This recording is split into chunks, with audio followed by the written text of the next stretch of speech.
My someday is here, my own business. But you want the real story? I couldn't take this guy anymore. Sunday night meeting guy, brainstorm everything guy, corporate policy guy. Then it hit me. I want my own corporate policy. I don't want to wear a suit and be suffocated by this tie. Am I crazy? Look, if I am, it's okay because I embrace crazy. It's my new corporate policy. Even this guy wanted to help, even though he wears a tie. Now it's time to show my doubt, my worry, my fear, who the real boss is. And bring it on. Talk with us about being your own boss. Let's make someday happen.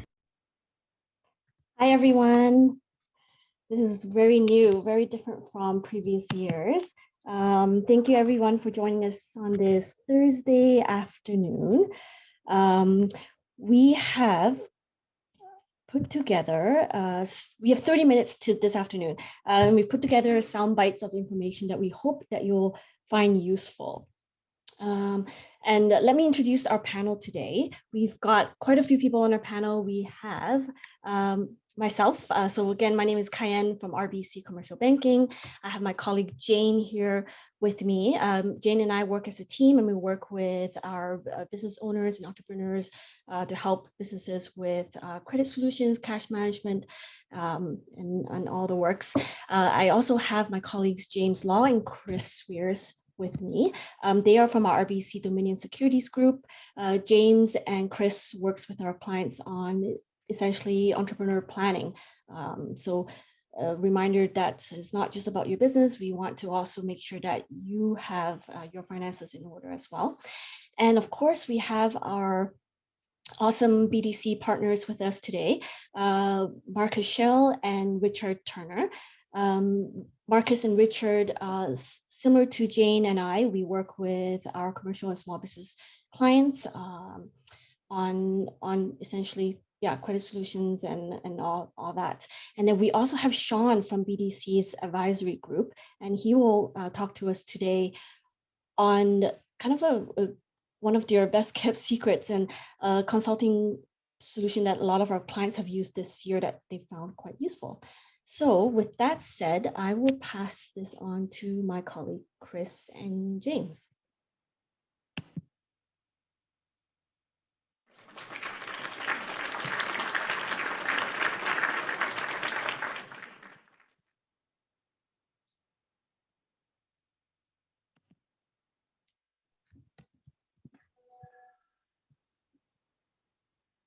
Perfect. Thanks so much, Cayenne. So we've got a team here with RBC Dominion Securities, our specific team. There's 4 partners within what we do. 2 of us are accountants, 2 of us are CFAs, and we spend a lot of time working with our clients on the planning side. 2 things we want to cover with you today. One, 2020 was a pretty wild year. There's no one here who wouldn't know that. So I'm going to pass on to James, who just kind of give a really quick market update. What happened in 2020, what's happening right now that's really affecting our business owner clients, and what the outlook is going forward. And then I'm going to jump back in and just cover what types of things our clients are doing from a planning perspective. Our entrepreneur and business owner clients, what are we doing to help prepare them for the future and to get things going there? So I see James is there. James, I'll let you take it from here to give the market update.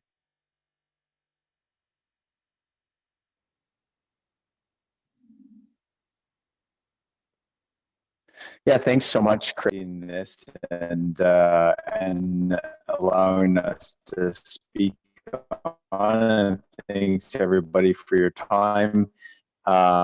So yeah, our background here is we're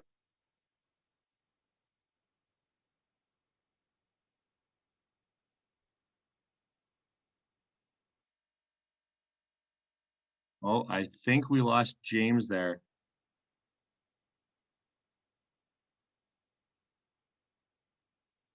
Give it one more second. We'll give it a try here again.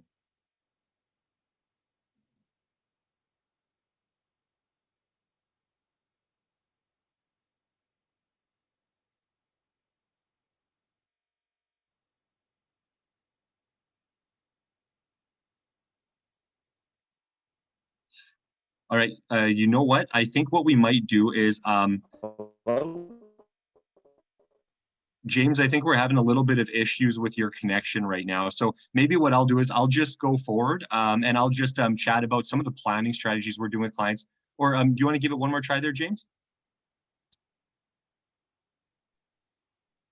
Oh, I think we're having some connection issues. So while James is trying to get back in, maybe I'll just jump in. If you want to go to page number 4 there, Cayenne, we'll talk a little bit about what we're doing. So yeah, sure. Sorry about that. I'm not really sure where we're gonna cut off there.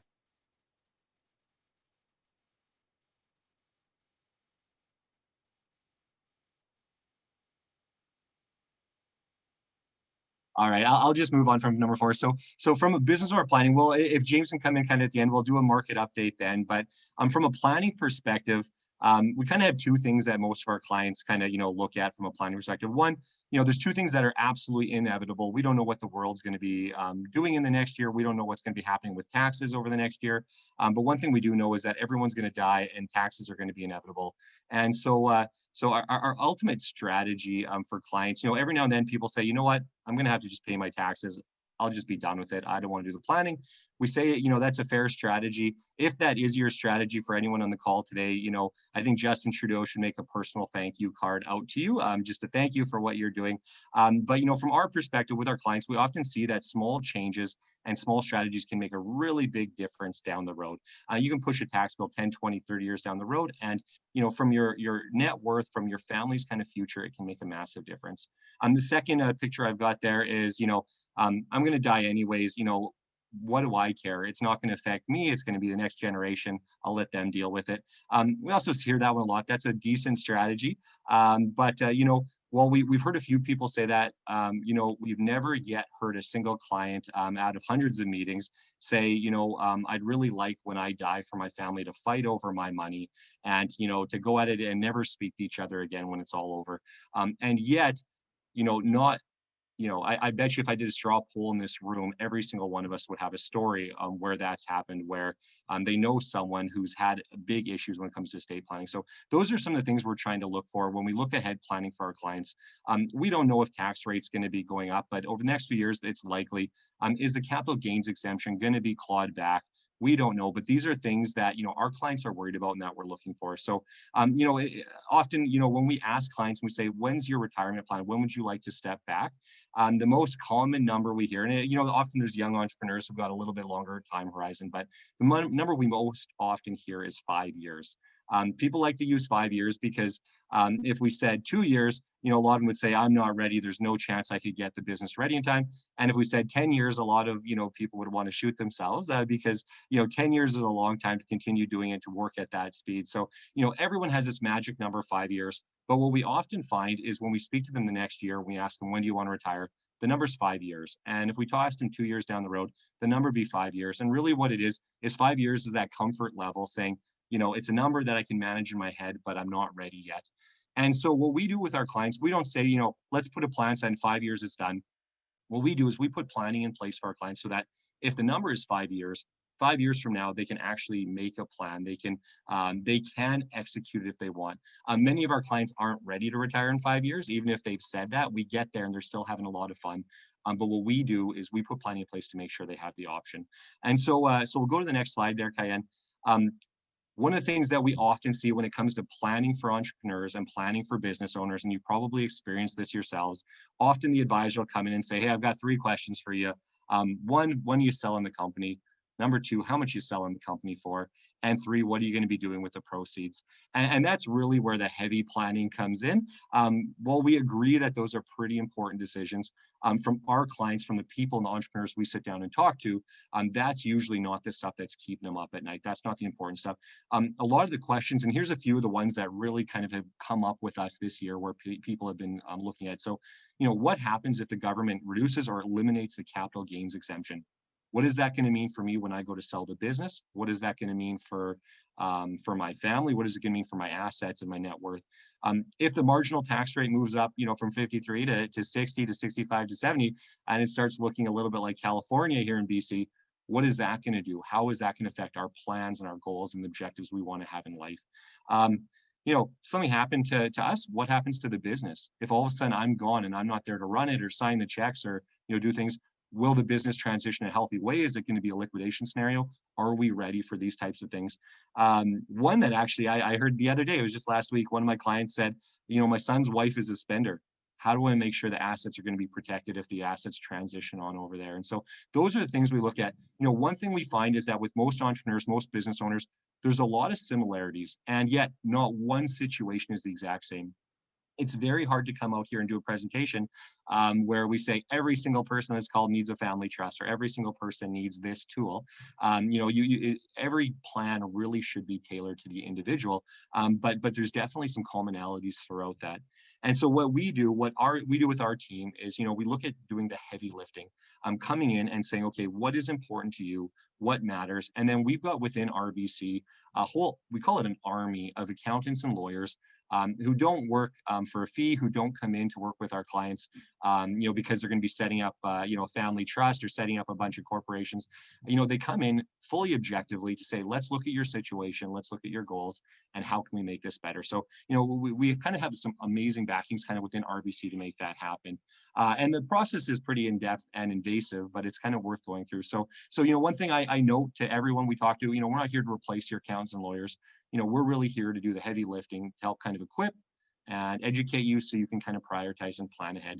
And so I'm going to go to the next slide. Specifically, what are some of the tools in place that we've been using? So over 2020, over 2021, what have we been doing with our business owner clients and entrepreneurs to kind of make stuff happen? So one, you know, during the dip in 2020, when there was a lot of unknowns, we actually had a number of business owners who took the advantage and saw their business in a low period where they wanted to continue on. They weren't looking at closing doors, but the value was a little bit lower. And they said, you know what, let's freeze the value of this company right now and do an estate freeze and bring in a family trust into our structure.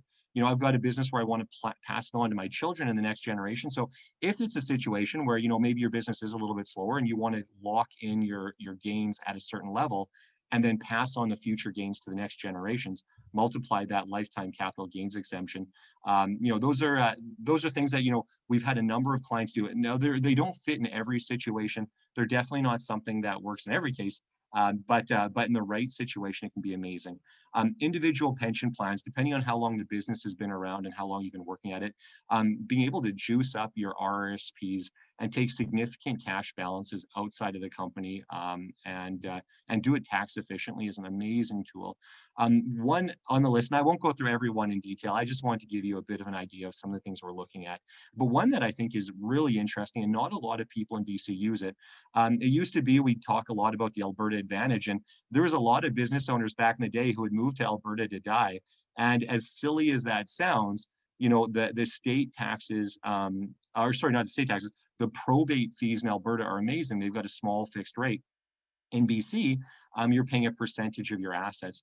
And not a lot of clients know that, you know, if you have a will for your corporations, and most of our clients have the bulk of their net worth within their corporations, if you have a separate will for your corporations versus your personal, all your corporate assets can avoid going through probate. And so for a number of clients, you know, introducing them to, you know, someone within our will and estate consulting team, and then, you know, referring them on to an estate lawyer to set something like that up, you know, for the price of a couple grand, you know, we've got many clients who've reduced their ultimate probate fees by 50, 70, even $100,000. And so, you know, little things that over and over, if you execute excellently, can save a huge amount of taxes down the road and really just make sure you're structured for success. You know, taxes we know are there. We often say to clients, it's not necessarily about what you make, it's about what you get. And, you know, being able to do that tax efficiently is important. And so one thing I'll just kind of wrap up with here on this idea, if anyone in this call is like thinking, you know, these are things that we want to do, we've been talking about for a while, you're in good company, that's very common. The one thing that's common about all of our clients is that they're busy. They're very busy. They've got a million things on the go, whether it be employees issues, whether it be work issues, supply issues, whatever is going on. Our clients aren't the people who sit around all day. They're the people who are active. And so these planning things become important. They go on your list and it's like, I'm going to address this. I'm going to take care of this. I'm going to get it done. And then day after day, it just keeps bumping down the list. And it gets harder and harder to get at. And so with that in mind, we know that, the execution of the planning is the most important part. You can have the greatest plan done by the smartest people in the world, but if it isn't executed, a great will that's unsigned is worth nothing, whereas even a bad will that's signed is worth something. And so, what we do with our clients is we speak the accountantese, we speak the lawyerese, we attend all the planning meetings, and our goal is to help make sure that these things actually get executed so that, when you go home and you take this wonderful plan that we prepared and you throw it on the dresser and it starts collecting dust, so that, month after month, you don't just keep looking at it and think, oh, I should do that, and it becomes another thing in your to-do. But it's something that we're actually able to help execute and make happen. So, on that side, the planning is super, super important. It's something that, we want to make sure our clients are doing. And, from that perspective, if any of those things that we've talked about there are interesting to you and you'd like to know either a little bit more in detail, you can ask during the Q&A, or we'd be happy to, set something up outside of this as well. Chris, can you hear me? Yeah, perfect. Yeah, okay, we can do that. Perfect. Yeah, I don't know what was going on there, but yeah. So, do I have time for a bit of a market update here, or do you want to just wrap it up? Okay, and can we take a couple more minutes? Yeah, James probably will give you 2 minutes to. Okay, sure. Yeah, I'll be super quick. So, yeah, just want to thanks again for hosting this, and thanks everybody. And Chris did a great job of kind of summarizing some of the ways that we've helped clients in the past. Obviously, 2020, exceptional year, both on initially as far as the market drawdown in the beginning of the year, and then the massive recovery in the end of the year. So we were able to take advantage of that. We all burned the midnight oil in March, and I'm really proud to say that our team, I don't feel like we need to feel bad that we missed out. We really did get a lot of take advantage of a lot of the opportunities in March. Obviously, it was very scary, but being able to act through that. And currently, right now, probably the biggest thing that we're worried about is the deficits. And just not just globally, but in Canada as well. And what does that mean for cash going forward? What does that mean for how do you preserve what you work so hard for? So really having those in-depth conversations. For those that are curious, we do write our own commentary on their current situation, the outlook, and I'm sure that it is a bit of a it is quite detailed, but if for those that are curious about these things, we'd be happy to forward you our annual letter that we published a couple months ago. So yeah, thanks so much for your time, and love to have an offline conversation and answer any questions that you do have. Perfect. Thank you so much, James. So for interest on time, we're going to hop onto our next topic, which I will bring up on my screen right now. So the next thing we wanted to quickly touch on was the new HASCAP, or Highly Affected Sectors Credit Availability Program, that just launched this week, actually. So let me just pull this up.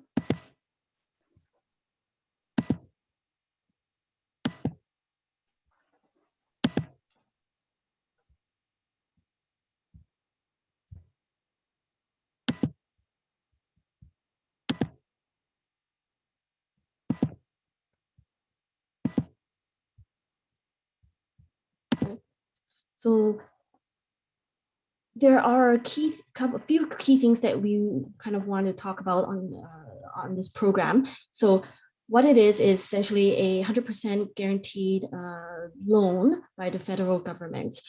It's set in place to help the businesses that have been severely impacted by the pandemic.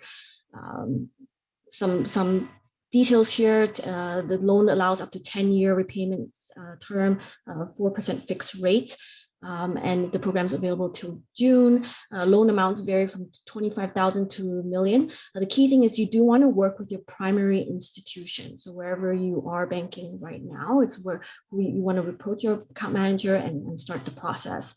There are different slightly varying application processes depending on the loan amount that you're seeking. But in general, for business to be eligible, one of the main things is the business needs to have been financially viable prior to the pandemic. So most likely your institution will look at your financials from the year prior. You do need to be able to show 50% reduction in revenues in any 3 months. They do not need to be consecutive. They just need to be preceding the 8 months prior to the application date. And you need to show that you've applied for the Canadian wage subsidy and or the Canadian rent subsidy. And if you're not eligible, we need to kind of understand why you weren't eligible and if the application was done properly, essentially. So once you approach your institution, they will likely send you a link to do a online form application. And then from there, once you fill out the form, your institution will then take over and complete the application as per the normal lending process. So that's that program in a nutshell. The next thing we wanted to talk about was our Canadian Small Business Financing Program. So again, this program is also accessible at all Canadian institutions. We get asked this question about this program a lot every year. It's one of the main loan programs that we use in this industry. So a lot of our breweries, when they're starting up to even, in the first few years, we do use this program a lot to help with equipment and expansion, etc. So I'll pass this on to Jane, my colleague Jane, who will talk about this. Jane?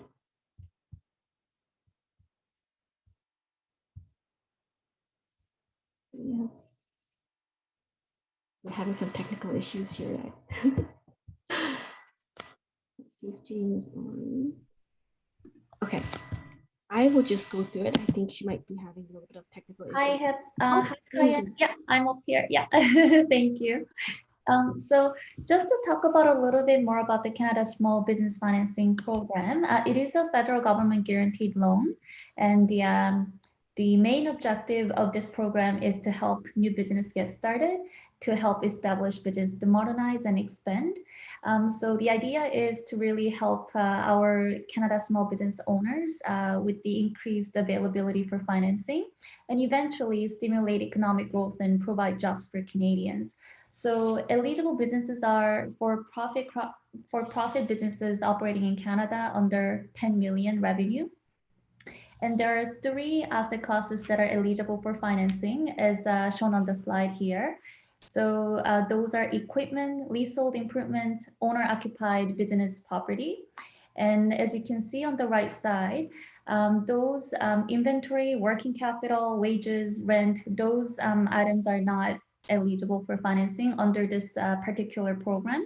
But please keep in mind, inventory and working capital, those can be financed through operating credit line facilities. So definitely speak with your account manager and discuss how you can get financed for different items and different asset classes.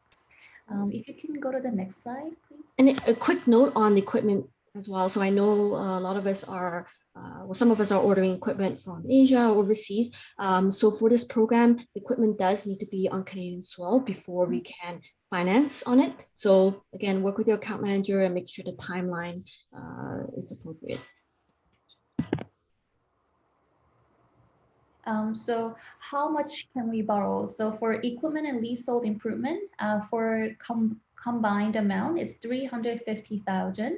And then maximum loan to value is up to 90% for equipment and up to 100% for leasehold, both with maximum amortization of up to 10 years. For owner-occupied business property, we can do up to 1 million for loan amount with up to 90% of loan to value with 15 years of amortization. But keep in mind, amortization is to be supported by lease terms, and amount is based on total cost. And for depending on the institution, financial institution, the amortization maximum could be slightly different. So just keep that in mind. Perfect. And a little bit about, I just want to add about the invoicing. So This program, once you get approved, you can submit invoices, but they cannot be more than 6 months old. So make sure you either have the loan approved prior to purchasing your first equipment or paying your contractor, or just make sure the timeline lines up properly. And that said, we're going to pass the baton to our BDC colleagues, which Richard and Marcus. Hi there, everyone. Hope everyone's doing well today. My name is Marcus Shell. I'm a senior account manager at the Business Development Bank of Canada. My colleagues Rick Turner, Sean Bennison, and I have worked with entrepreneurs across the country to help them succeed and overcome their daily challenges. We've learned a lot about the opportunities that breweries in BC have obtained, as well as the ongoing challenges that they face with the ongoing pandemic. We are a little bit short on time, so we do want to give you some of the free takeaways. I was going to speak a little bit about the Canadian Small Business Financing Loan and how we partner with RBC, but I'd recommend reaching out to myself and Cayenne and Jane and Rick if you have any additional questions. I'm going to pass it on to Rick so that we can make sure we get all the content in time. Thanks, Marcus. Yeah, so I think the most beneficial part of our presentation is we've put together a case study of a craft brewery in the East Coast. So my point on these few slides is that BDC is really a different kind of bank. We provide two things, lending and advice. And we really try and meet our clients' needs when it comes to sort of these common challenges or opportunities. So if you paint sort of all our clients that we talk to with a broad brush, each of them we found at some point of their business life cycle run into these challenges. So Sean, if you bump to the next slide, BDC's goal is really to focus on helping clients overcome or meet their objections around increasing sales, improving productivity, or managing their business. And each of those components can be accomplished through either our lending or our advice. So if you just skip to the next slide there, thanks. So one of the big ways that we're different is that we're driven by our client impact. Not shareholder value. So that's what sort of drives all our work is do we at the end of the day, do we have impact on our clients' success? And a recent study shows that yes, 9 out of 10, we have positive impact. So if you go to the next slide there, Sean. So our case study is around one particular need that this client has is they wanted to improve their productivity, and you may have, or a lot of business owners at some point may have a common challenge and may ask themselves, some of these questions. How can I operate a little more efficiently? What are some of the leaks that I have where that I'm not seeing, or how can I improve sort of my workforce's performance? And so with that, Sean, I'll turn it over to you to get into the details of this case study. Yeah, thanks, Rick, and thanks, Marcus. Over my time working with BDC over the last 5 years or so as a client partner here, I've been fortunate to work with quite a few breweries across Canada. When I moved out west here about 3 years ago, I started up and down the island. I focused my time here in the Lower Mainland. I live in Port Moody as well, so if you're a brewer in around here, you've definitely seen me in your establishments patronizing the beer there. But for the purposes of today, I want to talk about the Publican House Brewery, which is a brewery out of Peterborough, Ontario, close to where I'm from originally. And to give you a sense of how we work with our clients, I've got a few points here in terms of what they communicated to us were their areas of priority. Not uncommon to a lot of businesses, whether you're a brewery or a brew pub or you're in any industry really, but they came to us looking at saying, hey, you know what, we really want to increase our revenues and available beer volumes. Our canning process isn't quite as efficient as we want it to be. We want to streamline our workflows and make our space more effective in how we're actually moving product through. We want to reduce spillage, of course. I mean, no brainer. We want to do that if you're in food production or beverage production. And as well, too, they had the foresight to look at where they can use technology, but they needed a little bit of a kickstart to figure out where within their operational process might they be able to gain some advantage using technology. So we asked a lot of questions and got to know the business. And so we engaged in an operational review of their entire company. And we started with looking at their current state, understanding what their goals and aspirations are at the time, and looking at what are those barriers from an operational perspective, preventing them to getting to that future state. So as we went through, we've picked out a couple things that really had an impact on this company, and I'll go through. And then after I'm done that, I've got some leave behinds for everybody in terms of our process and how it can be applied to you. So you can take this away today, go to our website, see some of our resources, and start applying this kind of stuff right away, even. But after we worked with Public and Brew House over 3 to 4 months, there was a few tangible outcomes. One of them, we found that spillage was quite prolific here. And that was both sides of the operation, where it was, raw material being wasted, dropped on the floor, water being wasted, things like that were happening. But then as well, too, throughout the moving process of finished product, there was a lot of waste happening. So what we did was work on a process improvement type initiative where we're saying, okay, look, based on how you're set out, there's a lot of opportunity for error actually here, which relates into spillage. So we worked with them to rearrange how they produce their product and the beer and how it flows through the production system. And we're able to immediately look at reducing that spillage and waste of about 5%. And just based on their volumes, we were looking at 60,000 more in additional finished beer volumes within 3 months of implementation of the work. So a really significant impact right away, just based on how their production facility was set up.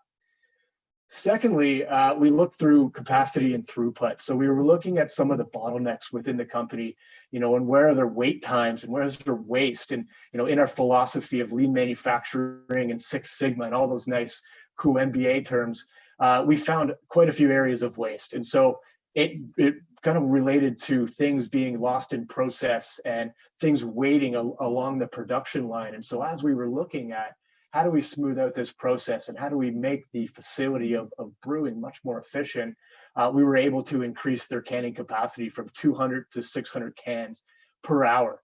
So easily relating into an output of 3 times the output. If you can sell them, that's revenue in your pocket and a leaner process, so more to the bottom line, so you can reinvest that back into the company to do more awesome things with their beer. The last thing too is that the philosophy around our advisory practice is that, we don't want our clients to be reliant on us, and it's not a retainer type basis. So what we try to impart on our clients is a culture of continuous improvement.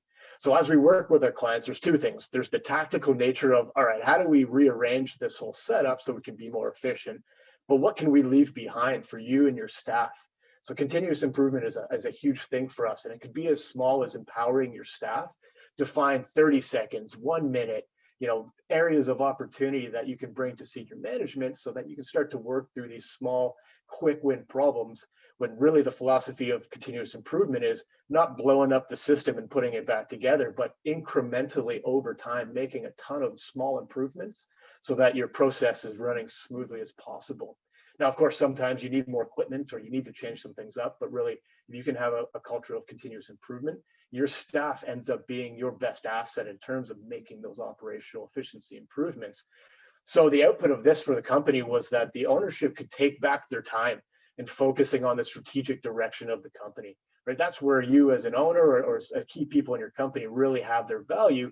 You don't want to be in the day-to-day as much. So with that, the company was able to focus on where they wanted to take the brew pub in general. And so looking at expansion of the brew pub, getting into events and various new retail channels, where if they were bogged down in the weeds of the operations, there was no way they're going to have time for that kind of stuff. So that's where continuous improvement and empowering your employees really has a huge effect on how the company operates going forward.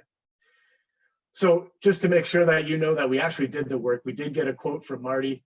He agreed that we could present in front of everybody here, which was great. I won't read it, but we just wanted to bring some validity to the fact that we did work with them and make this come true for his roadmap in terms of growing the business. But let's move into a couple of value adds here. I want to leave you guys with something that you can actually start to think about as you go through the conference here in this week and talk to your peers and to the other presenters. But when we talk about operational efficiency, it starts with a review of your practice in its current state. And there's a couple of lenses that we find with the entrepreneurs that kind of paint things in rose-colored glasses often. And so we look at it this way, where there's a theoretical process, the way that owners and operational managers might think it's working. There's the actual process depicted by an old steam engine here, where you're like, you know, it's not actually the reality of which we observe, right? You've got kind of a blinder onto things that you could be doing better. You're not getting a full picture of how things are moving through your system. So oftentimes we look at the reality and the theoretical aspect as a mismatch. And then we, of course, we know as academics and people who've worked with entrepreneurs all their lives through our advisory practice, we know what the optimal process might be.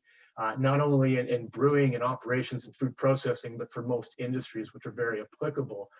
So first takeaway is try to look at your operations as objectively as possible. Maybe bring in someone you know, or talk to one of us or somebody else that can bring in an objective viewpoint of how things are operating to really get a current good state of your company that you can start to chip away at in terms of working on improving it.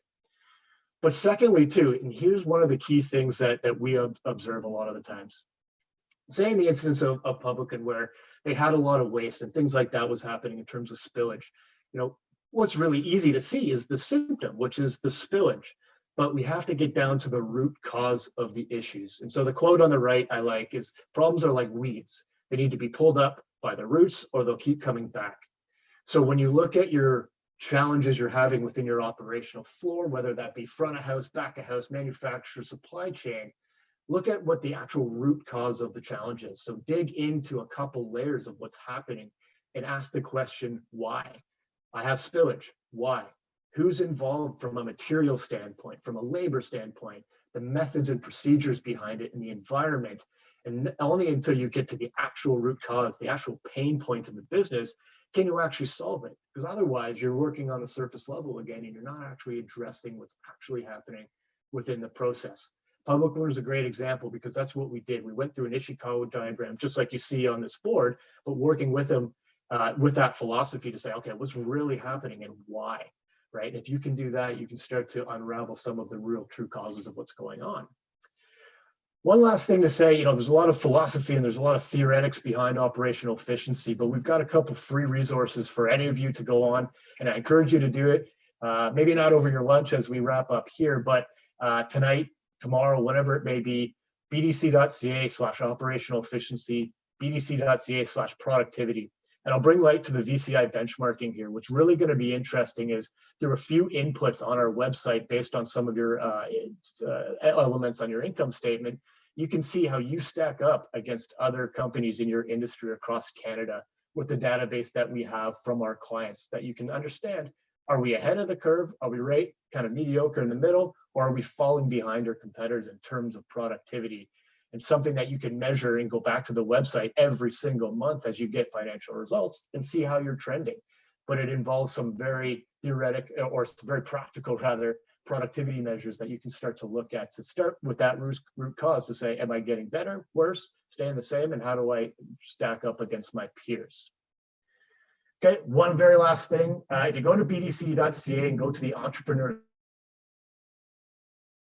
we have a technology and efficiency webinar that anybody can join up for.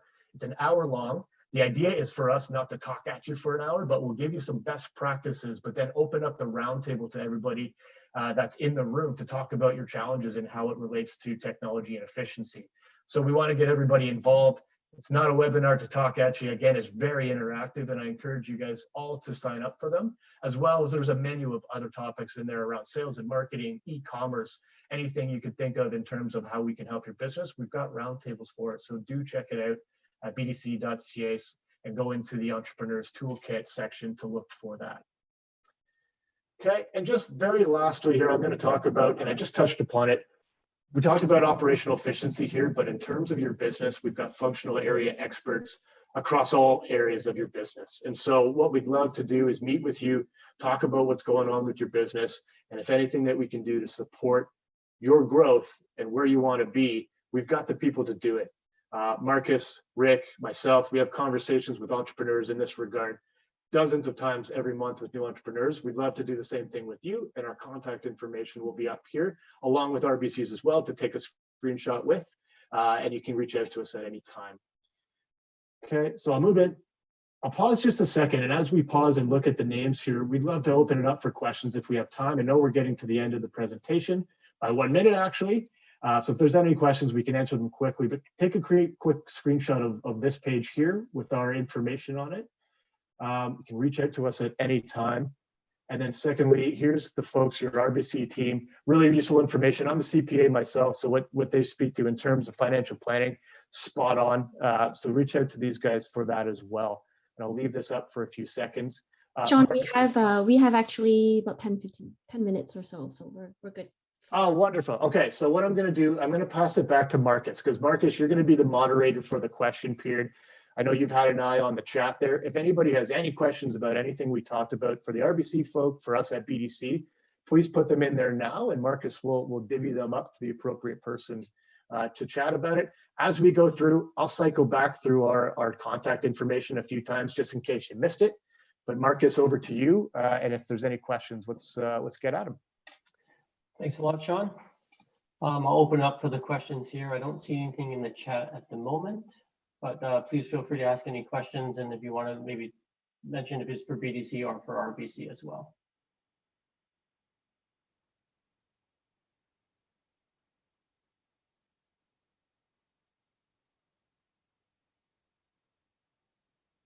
So there is a question here in regards to the cost for BDC services that Sean, maybe you want to touch upon. Yeah, really good question. So the way that we interact with our clients is very much around scoping, understanding what the true challenge is in that. So what we want to do is only work to where you need us. But to give you a ballpark, we work with clients of all different sizes along the way, and we segregate two separate sections. One for the small businesses, for that under $2 million in revenue. And so we've got a suite of solutions that you can work through, whether it be sales and marketing, operational efficiency, technology, and they're all priced at $7,500 each. Now with the segment that's over $2 million, that's when the challenges and the intervention becomes a little bit more intricate. So we price our solutions anywhere from starting at $15,000. Believe it or not, we work in 2-year engagements for larger companies that are in around the $200,000 mandate. But again, we want to get to sit down with you, talk about what we can actually do. And our assessment, and my job, if I'm doing it right, is understanding if there's an ROI there. So if there's a $20,000 operational efficiency mandate in there, what are the potential benefits we can get out of that? And they better be more than that. Better be more 2, 3, 4, 5 times what the cost of the mandate would be. Otherwise, we need to find other alternative to figure out what actually makes sense to work with our advisory team or otherwise. So we're very much cognizant of cost, ROI, and making sure that it actually makes sense to invest in that. Thanks, Sean. I got another question up here. How is BDC or RBC helping clients with respect to interest relief on loans these days? Is there a process? I'll start with RBC and then we can hand it over to Rick at BDC. Hi, Sherry. So with us, we are assessing it. It's definitely case by case. Unlike in the earlier start of the pandemic where we did have a blanket program.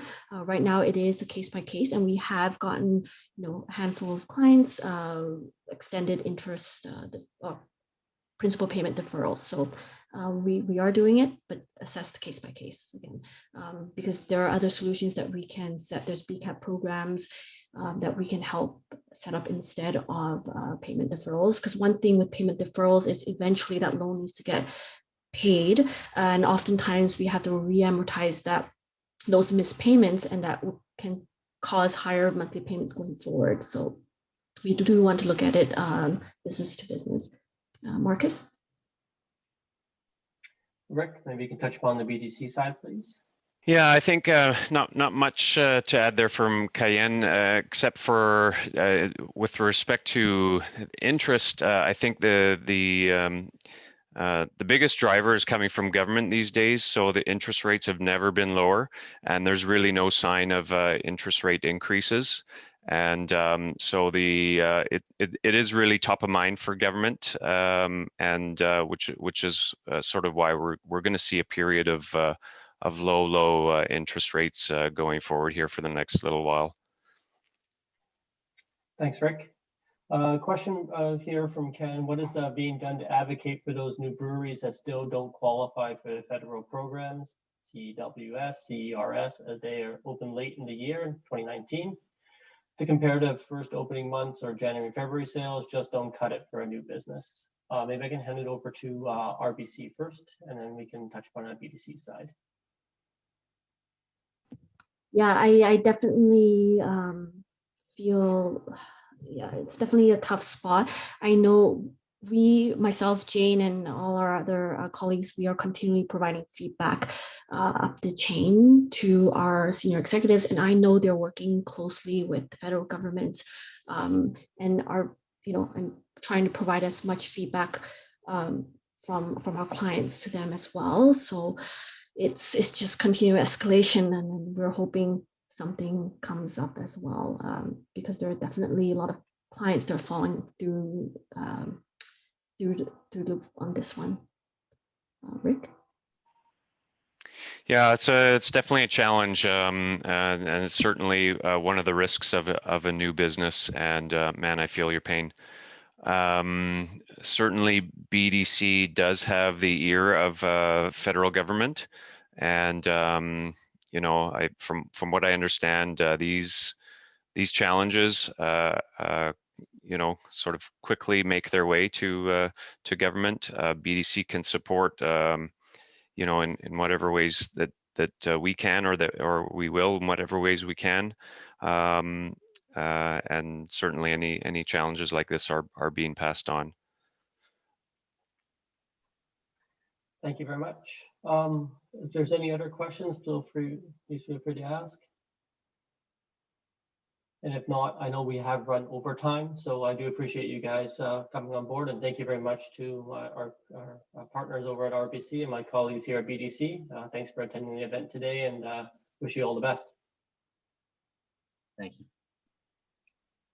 Thanks very much to Jane, Chris, Sean, Richard, Marcus, and James. They're leaving this afternoon to go, they're part of the traveling Sound of Music cast, so they're the Von Trapp family. So thank you very much for taking time and joining us. There's a lot of you, very crowded up here right now, but we do appreciate it. Thanks very much. I deal with Cayenne often, and Jane and Marcus, and we always appreciate your insight. And I think, Sean, that was a really good presentation. We do have the community, the craft beer community that I'm members of. We encourage you guys. I know Cayenne, I think, and Rich and Marcus are involved. Please send us those invites to this information. That's exactly where we'll contact our members. So the February 9th webinar would be great. We're going to break now for an hour. We're back at 2 o'clock, and the brewers finally get their chance to shine. We want to thank the Master Brewers Association of America for Americas for helping us put together this the content that you're going to see. There's a clean in place considerations to eliminate flavor carryover from Ecolab. Hops Connect is doing trends into Australian flavor hops, and we're going to see if we can bring a guy in from Tasmania. So that's going to be fun. And we're doing the Power of the Can decoration by Vessel. And it will be my pleasure to hand over the hosting reins to Nancy Moore from KPU and the legendary Nancy Moore from KPU. So we'll see you at 2 o'clock, everyone. Thanks so much for staying with us.